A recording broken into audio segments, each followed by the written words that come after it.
మళ్ళా తేవల్లా? సరే సరే తెస్సలే. ఏమైంది?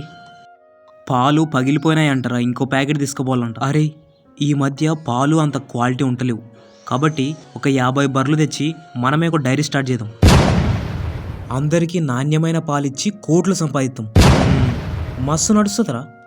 సరే, ఈ నెట్ సెంటర్ ఎందుకు క్లోజ్ ఉందోరా? సండే ఎగ్జామ్కి అప్లై చేయాలా, ఈరోజు లాస్ట్ డేటు. ఒక్క నెట్ సెంటర్ కూడా ఓపెన్ లేదు. అరే మనం ఒక నెట్ షాప్ పెడదాం, అది సండే కూడా ఓపెన్ చేద్దాం. సండే కూడా ఓపెన్ ఉంటే ఎంతమందికి యూజ్ అవుతుందిరా? మస్తు నడుస్తుందిరా.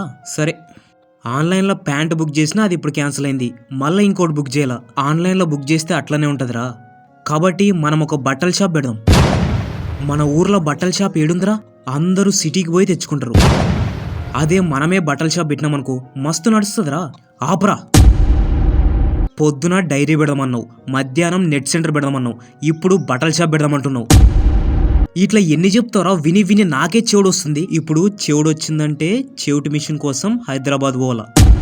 అదే మనమే చెవిటి మిషన్లమ్మే షాప్ పెడదాం, ఎంతమంది చెవిటోళ్ళకి యూజ్ అవుతుందిరా. మస్తు నడుస్తుందిరా. నీకో దండం రా బాబు, నీతో ఉంటే నేను పిచ్చునైతా. అరే మనం పిచ్చి హాస్పిటల్ కూడా పెడదాం రా, మస్తు నడుస్తుంది.